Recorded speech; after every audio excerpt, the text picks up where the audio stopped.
Hello my dear student, my name है संतोष कुमार दांगी। और आज हम आपके लिए जो टॉपिक्स लेकर आए हैं ये वॉइस का टॉपिक्स है। एक्टिव से पैसिव किस प्रकार से सेंटेंस बनाया जाता है और किस प्रकार से चेंज किया जाता है। एग्जाम में आपका सेंटेंस एक्टिव भी आ सकता है, तो उस एक्टिव सेंटेंस को पैसिव में कैसे बनाया जाता है, और जब पैसिव आता है तो उस पैसिव सेंटेंस को एक्टिव में कैसे चेंज किया जाता है, ये सारा आज हम आपको इस वीडियो में बताने जा रहे हैं।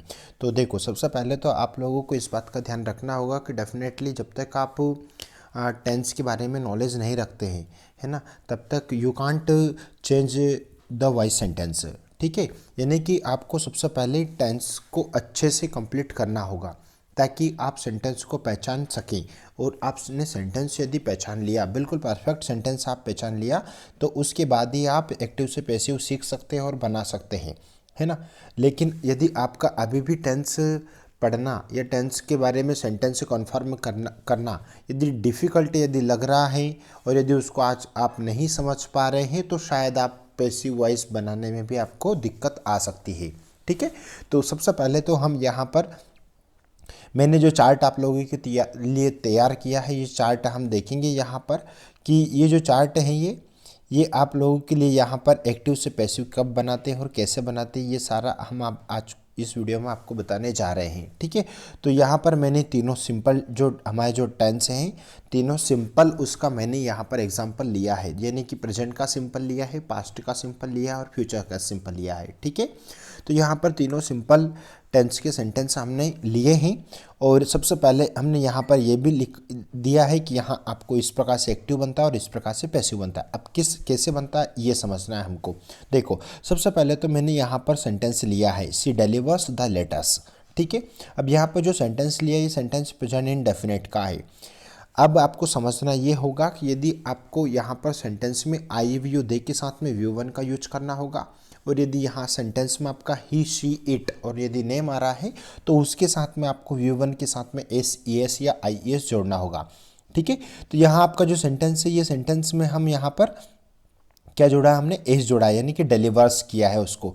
तो आपने ये तो कन्फर्म कर लिया कि ये एक्टिव का अफर्मेटिव सेंटेंस है। ठीक है, तो अब इसको पैसिव में कैसे चेंज करेंगे, तो देखो हमेशा इस बात का आपको ध्यान रखना होगा, तीनों सिंपल और तीनों परफेक्ट। क्या कहा मैंने, तीनों सिंपल टेंस यानी कि तीनों प्रेजेंट का, पास्ट का और फ्यूचर का, तीनों तो सिंपल और तीनों परफेक्ट यदि टेंस का आपको एग्जांपल आता है। ठीक है, तो आपको क्या करना है, तो आपको यहाँ पर पैसिव में कैसे बनाना है ये अब हम समझेंगे। ठीक है, तो यहाँ पर आपका जो सेंटेंस है ये सी डिलीवर्स द लेटर्स सेंटेंस है ही। ठीक है, अब इस सेंटेंस का सबसे पहले मैंने क्या देखा, ऑब्जेक्ट उठाया, मैंने ऑब्जेक्ट ले लिया, द लेटर्स ले लिया। और अकॉर्डिंग टू टेंस रूल्स या वॉइस रूल्स क्या कहता है कि यदि यहाँ पर आपका बहुवचन यदि बन रहा है तो बहुवचन के साथ में हमेशा आर जुड़ता है, जो कि प्रेजेंट कंटिन्यूस टेंस के हेल्पिंग वर्ब है। ठीक है, तो द लेटर्स आर। और रूल्स, अगला रूल्स क्या कहता है कि उसके बाद में आपको यहाँ पर उसका पास्ट पार्टिसिपल यानी कि जो मैन वर्ब है ना, उस मैन वर्ब का पास्ट पार्टिसिपल यानी कि मैन वर्ब की थर्ड फॉर्म का आपको यूज करना होगा। ठीक है, तो यहाँ पर आप क्या करेंगे कि इसकी मैन वर्ब की थर्ड फॉर्म आपका सेंटेंस बन जाएगा, द लेटर्स आर डिलीवर्ड। ठीक है, अगला देखेंगे, अगला सेंटेंस आपका किस टेंस का, अगला सेंटेंस आपका पास्ट सिंपल का है, पास्ट सिंपल का टेंस यानी कि the she delivered the letters.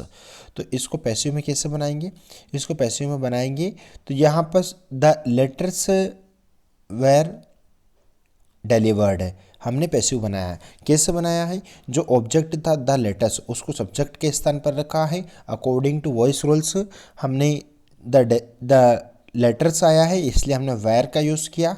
ठीक है, यानी कि बहुवचन हो रहा है।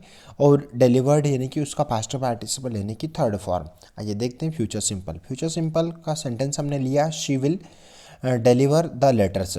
ठीक है, तो यहाँ पर हमने सबसे पहले ऑब्जेक्ट उठाया, द लेटर्स क्या है आपका ऑब्जेक्ट है, मैंने द लेटर्स लिखा और द लेटर्स के साथ में विल बी का यूज होगा। ठीक है, यानी कि ये फ्यूचर सिंपल है तो फ्यूचर कंटिन्यूस की हेल्पिंग वर्ब, यानी कि ये विल बी कौन सा टेंस की हेल्पिंग वर्ब है, फ्यूचर कंटिन्यूस की हेल्पिंग वर्ब। और उसके बाद में हमने पास्ट पार्टिसिपल यानी थर्ड फॉर्म का यूज किया। ठीक है, आइए देखते हैं नेक्स्ट टेंस। नेक्स्ट यानी कि आपका है प्रेजेंट कंटिन्यूस का एग्जाम्पल। यदि आपको एग्जाम में प्रेजेंट कंटिन्यूस का यदि उदाहरण आता है तो उसको किस प्रकार से चेंज करते हैं ये जानेंगे हम। द लेटर्स से मैंने ऑब्जेक्ट उठाया, सबसे पहले द लेटर्स लिखा और द लेटर्स बहुवचन हो रहा है, इसलिए मैंने सेम उसी टेंस के हेल्पिंग वर्ब का यूज होता है। कौन कौन से टेंस में? पास्ट के कंटिन्यूस में और प्रेजेंट के कंटिन्यूस में। दोनों ही टेंस में सेम टेंस के हेल्पिंग वर्ब का यूज होता है। फ्यूचर कंटिन्यूस टेंस का पैसिव वॉइस नहीं बनता है। तो द लेटर्स आर और आर के बाद में यानी कि हेल्पिंग वर्ब के बाद में आपको बिंग का यूज करना होगा और उसका third form past participle delivered. आपका आंसर बन जाएगा the letters are being delivered. Next देखते हैं पास्ट कंटिन्यूस। पास्ट कंटिन्यूस का एग्जांपल यदि आपको एग्जाम में आता है तो she was delivering the letters, ये भी पास्ट कंटिन्यूस का उदाहरण है। द लेटर्स मैंने ऑब्जेक्ट उठाया सबसे पहले और ये बहुवचन हो रहा है, इसलिए मैंने वेयर का यूज़ किया। वेयर के बाद में हेल्पिंग वर्ब के बाद में बिंग का यूज किया मैंने और उसकी थर्ड फॉर्म। आपका आंसर बन जाएगा। देखते हैं यदि आपके सेंटेंस में गोइंग टू यदि आता है तो उसको किस प्रकार से चेंज करते हैं। यदि गोइंग टू आता है तो ध्यान रखना द लेटर्स मैंने ऑब्जेक्ट उठाया और ऑब्जेक्ट के बाद में आर हेल्पिंग वर्ब का यूज किया अकॉर्डिंग टू वॉइस रूल्स और गोइंग टू लगाया हेल्पिंग वर्ब के बाद में और उसके बाद में बी वर्ब का मैंने यूज किया, बी हेल्पिंग वर्ब का मैंने यूज किया और उसके बाद में पास्ट पार्टिसिपल यानी कि थर्ड फॉर्म मैंने यूज की। आगे देखते हैं प्रेजेंट परफेक्ट, यानी कि परफेक्ट मैंने तीनों परफेक्ट के बारे में बोला है। यदि तीनों परफेक्ट का यदि उदाहरण आपको एग्जाम में आता है तो उससे अगले टेंस की हेल्पिंग वर्ब हमेशा यूज होती है। तो यहाँ पर आपका जो सेंटेंस है सी हैज़ डिलीवर्ड द लेटर्स, ये किस टेंस का उदाहरण है? यानी कि ये प्रेजेंट परफेक्ट टेंस का उदाहरण है क्योंकि इसमें हैज आया है। आई वी दे के साथ में हैव का यूज होता है। ही शी इट और नेम के साथ में हैज का यूज होता है और ऑलरेडी इस टेंस में मैन वर्ब की कौन सी फॉर्म का यूज होती है? थर्ड फॉर्म यूज होती है। ठीक है, तो यहाँ पर हम जानेंगे कि आपके जो सेंटेंस है ये प्रेजेंट परफेक्ट का है। ठीक है, और इस प्रेजेंट परफेक्ट के सेंटेंस हम इसमें भी सबसे पहले क्या उठाएंगे? ऑब्जेक्ट उठाएंगे। मैंने यहाँ पर ऑब्जेक्ट उठा लिया और ऑब्जेक्ट उठाने के बाद में देखो यहाँ पर लेटर्स आ रहा है यानी कि बहुवचन हो रहा है और बहुवचन के साथ में हैव बीन का यूज होगा। अब हैव बीन किस टेंस की हेल्पिंग वर्ब है ये आपको समझ में आ रहा होगा। हैव बीन ये प्रेजेंट परफेक्ट कंटिन्यूस की हेल्पिंग वर्ब है यानी कि अगले टेंस की हेल्पिंग वर्ब है ये। तो मैंने द लेटर्स हैव बीन का यूज कर लिया और उसके बाद में मैन वर्ब की थर्ड फॉर्म, आपका सेंटेंस बन जाएगा। अगला देखते हैं past perfect. Past perfect tense का यानी कि यहाँ पर इसमें हेड आया है इसलिए ये पास्ट परफेक्ट ऑल सब्जेक्ट के साथ में यूज़ होता है हेड हेल्पिंग वर्ब का पास्ट के परफेक्ट टेंस में। ठीक है, इसमें भी मैंने सबसे पहले क्या किया? ऑब्जेक्ट उठाया और हैड बीन यानी कि पास्ट परफेक्ट कंटिन्यूस के हेल्पिंग वर्ब का हमने यूज किया। The letters had been delivered, ये पूरा आंसर बन जाएगा। आइए देखते हैं नेक्स्ट। यदि आपका इन्फिनेटिव सेंटेंस आता है, ठीक है, यदि आपका यहाँ पर इन्फिनेटिव सेंटेंस यदि आता है तो इन्फिनेटिव सेंटेंस में आपको क्या करना होता है? यानी कि यहाँ पर मैंने सेंटेंस लिया she has to deliver the letters. ठीक है, तो अब इस सेंटेंस में आपको क्या करना होगा? देखो ये इन्फिनेटिव सेंटेंस है यानी कि यहाँ पर हैज़ टू आ रहा है तो इसमें भी ज़्यादा दिक्कत वाली बात नहीं है। द लेटर्स मैंने ऑब्जेक्ट उठाया और उसके बाद में मैंने according to tense rules according to voice rules मैंने क्या किया? द लेटर्स बहुवचन हो रहा था इसलिए मैंने हैव टू का यूज़ किया। यहाँ पर हैज़ टू आया था तो मैंने हैव टू का यूज किया और उसके बाद में कुछ नहीं मैंने बी हेल्पिंग वर्ब लगा दिया और उसके बाद में पास्ट पार्टिसिपल लेने की थर्ड फॉर्म। आइए देखते हैं मॉडल सेंटेंस। यदि आपको एग्जाम में एक्टिव मॉडल सेंटेंस आता तो उसकी कैसे पैसिव में बदलते हैं ये जानेंगे हम।